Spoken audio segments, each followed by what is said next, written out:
Olá e bem-vindos a mais uma exploração aqui no nosso espaço. Hoje vamos falar de algo que eh, acho que quase toda a gente já sentiu, não é? Aquela sensação de estar submerso, um mar constante de informação, notificações a pescar sem parar, e-mails a transbordar e aquela pressão hum, constante para saber tudo, para estar a par, já? Soa familiar? Pois. Acontece que esta sobrecarga, esta espécie de afogamento digital tem um nome. E tem consequências, como vamos ver. Vamos mergulhar fundo num fenómeno que está por todo o lado, a chamada ansiedade de informação. A nossa conversa vai basear-se em partes de um trabalho interessante de Adilson Alfredo Adão Dias. Ele analisou isto a fundo, citando investigadores como o Richard Wurman, que foi quem basicamente inventou o termo, e também o psiquiatra Augusto Cury. A nossa missão hoje? Simples. Perceber o que é isto, de onde vem, como é que nos afeta, mentalmente, cognitivamente e, claro, o que é que as fontes dizem que podemos fazer para navegar isto tudo. É um tema, uau, super atual, sem dúvida. Aliás, as fontes que temos são logo muito diretas, começam com uma citação forte do Augusto Cury. Ele diz que vivemos numa sociedade urgente, rápida e ansiosa. Parece que nunca tivemos mentes tão agitadas, não é? Sempre bombardeadas. E ele aponta um paradoxo interessante. Temos imenso entretenimento, distrações por todo o lado, mas ao mesmo tempo ele fala numa era de tédio, Uhum. de falta de capacidade de parar, de refletir. Quase que conhecemos centenas de pessoas, mas só à superfície nas redes, e perdemos a capacidade de conhecer os outros a fundo. E a nós mesmos, se calhar. Este ambiente todo, pronto, parece o terreno perfeito para esta ansiedade de informação crescer. É um ponto de partida forte, sim. E levanta logo a questão central que o material do Adão Dias explora. Será que é mesmo o excesso de informação ou a forma como a usamos? Será isso a causa desta ansiedade, a tal doença do século XXI? A produção de informação é massiva, isso sabemos. Tem vantagens, claro, mas e estas vantagens? Se calhar não estamos a levá-las a sério. Concordo. E a definição original do Warman, que é citada, é mesmo chave aqui. Ele não disse que era só informação a mais. Ele descreveu-a como o resultado da distância cada vez maior entre o que compreendemos e o que achamos que deveríamos compreender. O que é fascinante nisto é que a ansiedade não vem só do que recebemos, vem também da percepção do que nos falta, daquele medo de estar a perder alguma coisa, de ficar para trás, obsoleto. É uma pressão que muitas vezes vem de dentro, não é? Essa diferença é crucial. Não é só o volume, é a nossa relação com o que pensamos que devíamos saber. Faz lembrar outra citação do Curry, que está nas fontes. Ele diz que não são apenas as drogas psicotrópicas que viciam, mas também o excesso de informação. Sugere quase uma compulsão, não é? Uma necessidade de consumir mais, mesmo que isso nos faça mal. Exatamente. E funciona quase como um ciclo vicioso. O Warman também identificou isso e o nosso material descreve-o bem. Quanto mais informação procuramos, mais consciência temos do quão vasto é o que não sabemos, das milhentas fontes que ainda existem. E isto, claro, alimenta a ansiedade. E aqui vem a parte pior. Essa ansiedade crescente começa a minar a nossa capacidade de pensar. Reduz a capacidade de aprender, de processar bem a informação, de reter o que importa. Ficamos presos, tipo numa espiral. Ansiedade gera mais ansiedade e menos compreensão. E isso leva a uma sensação de impotência, não é? Quase de intimidação perante aquilo tudo. O Wurman, segundo a fonte, até detalha situações que despletam isto. Coisas como não percebermos a informação que nos dão, sentirmos completamente assoberbados, ou aquela frustração de não saber se a informação existe ou onde raio é que ela está no meio de tanto ruído. São situações que muitos de nós reconhecemos, acho eu, no trabalho, na vida pessoal. Exatamente. E as consequências disto podem escalar e ficar sérias, como o texto alerta. Muitas vezes começa de forma subtil. Um mal-estar, aquela sensação de que tudo vai depressa demais, que não conseguimos acompanhar. Depois pode evoluir para uma angústia maior.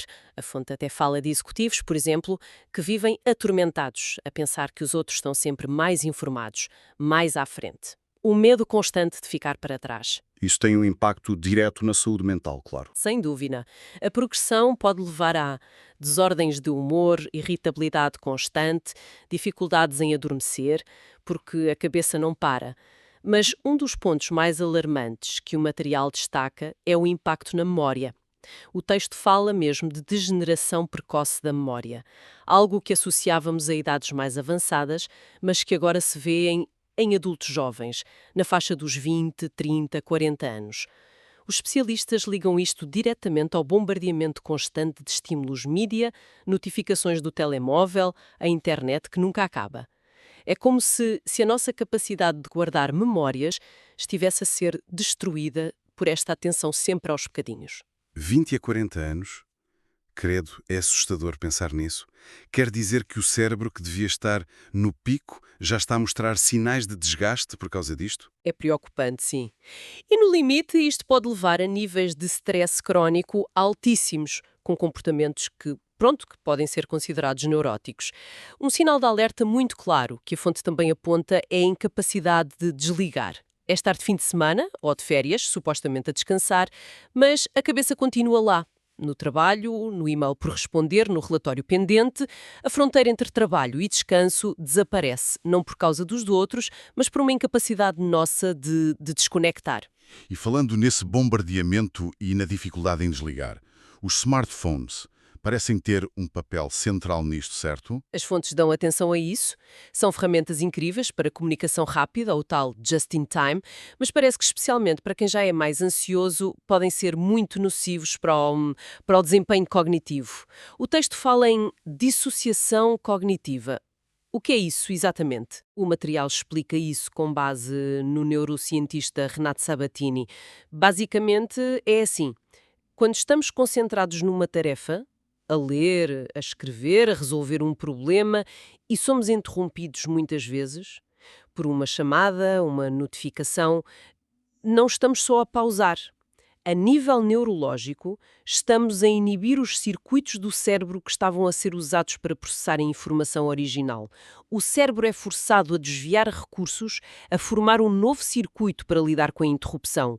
Atender a chamada, ler a mensagem ou o que for. Ah, ok. Portanto, não é só uma pausa, é uma reconfiguração ativa do cérebro a cada vez. Exatamente. E este vai e vem constante entre tarefas, esta fragmentação da atenção é muito desgastante para o cérebro. O Sabatini, na fonte, explica que isto aumenta a carga cognitiva.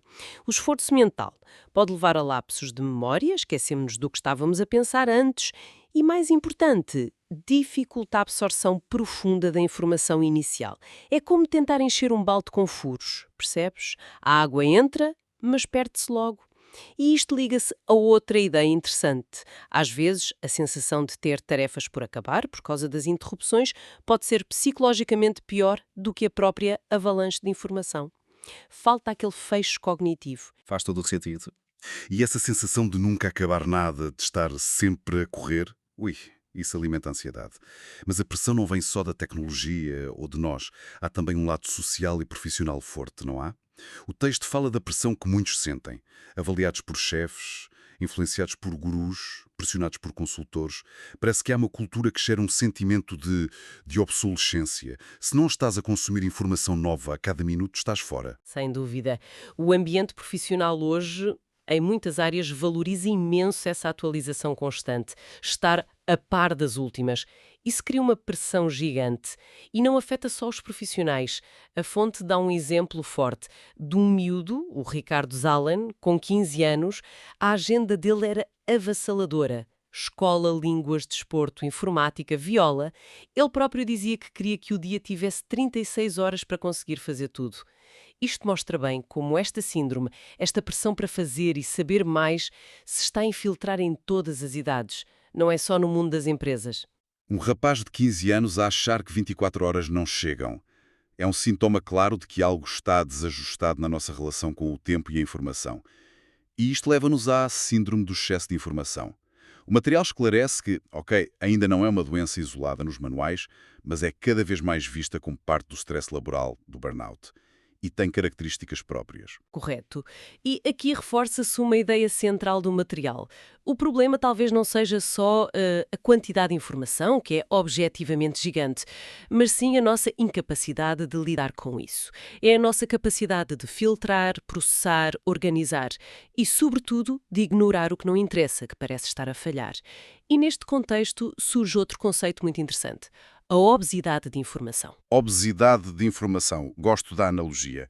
Como é que a podemos entender? É a ideia de que acumulamos dados, factos, notícias, opiniões, consumimos a informação sem parar, mas sem capacidade de a digerir, de a transformar em conhecimento útil, em experiência, em sabedoria. Ficamos inchados de informação, mas, paradoxalmente, mal nutridos de compreensão profunda. É ter acesso a bibliotecas inteiras no bolso, mas não conseguir ler um livro com atenção e tirar algo de valor dali. A informação acumula-se como gordura não processada, torna-nos lentos, confusos e, no fundo, menos capazes, em vez de mais poderosos. É uma imagem forte e que provavelmente muita gente reconhece. Acumular separadores no browser, guardar artigos para ler depois, sentir que se sabe um bocadinho de tudo, mas nada a fundo. Para mostrar a escala disto, a fonte traz outra vez o Cury com aquela comparação provocadora.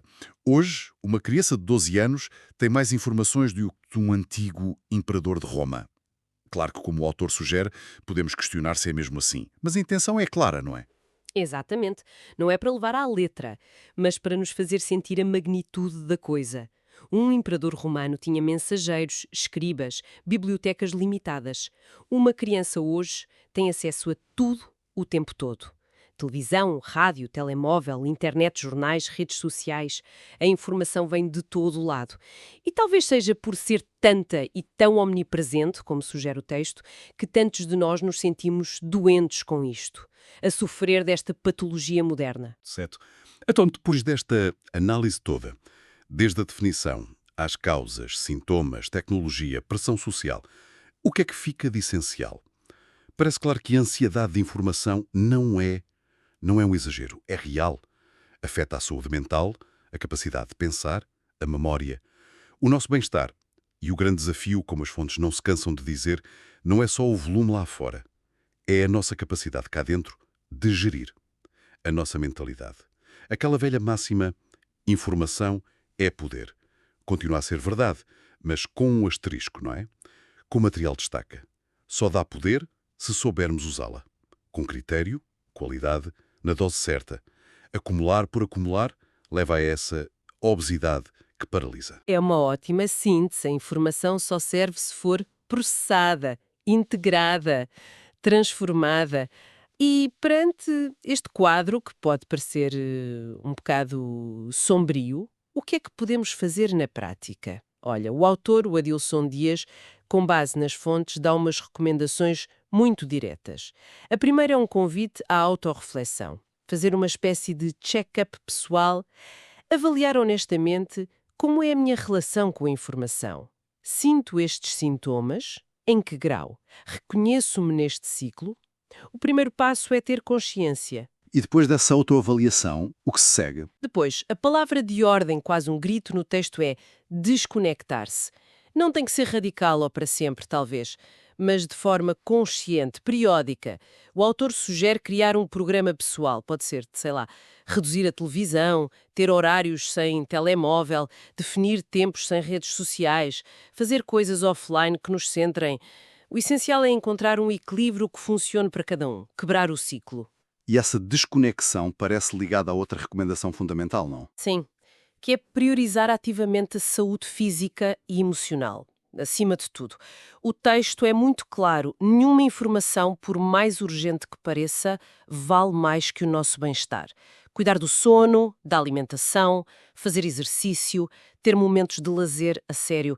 Isto não são luxos, são necessidades básicas para conseguir lidar com o mundo de hoje, incluindo a sobrecarga de informação. E, por fim, um ponto que temos mesmo que sublinhar, o texto encara a ansiedade com seriedade. Lembra que é uma condição real que pode ter consequências graves. Chega a mencionar o risco de suicídio associado a estes estados. Não é para ignorar ou dizer, é só stress. São conselhos que, pronto, exigem disciplina. E uma mudança de mentalidade, sem dúvida. Passar de uma postura passiva de só consumir para uma gestão ativa da nossa relação com a informação e connosco próprios.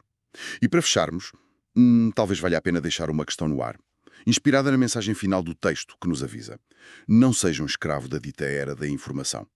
Para além destas estratégias individuais, que são cruciais, claro, como é que podemos, enquanto sociedade, enquanto cultura, começar a ter uma relação coletiva mais saudável com a informação, mais intencional? Como é que passamos da mera acumulação, da tal obesidade, para uma busca de compreensão profunda, de conexão humana, de conhecimento que importa mesmo, sem ficarmos reféns da ferramenta que criamos para nos informar? Fica a reflexão. E com esta pergunta chegamos ao fim da nossa análise aprofundada de hoje. Esperamos que esta conversa sobre a ansiedade de informação tenha sido esclarecedora. E talvez útil para repensar alguns hábitos. O próprio texto original acaba com um apelo. Partilhe esta informação. Se calhar é uma boa forma de começar a lidar com ela de forma mais consciente. Muito obrigado pela companhia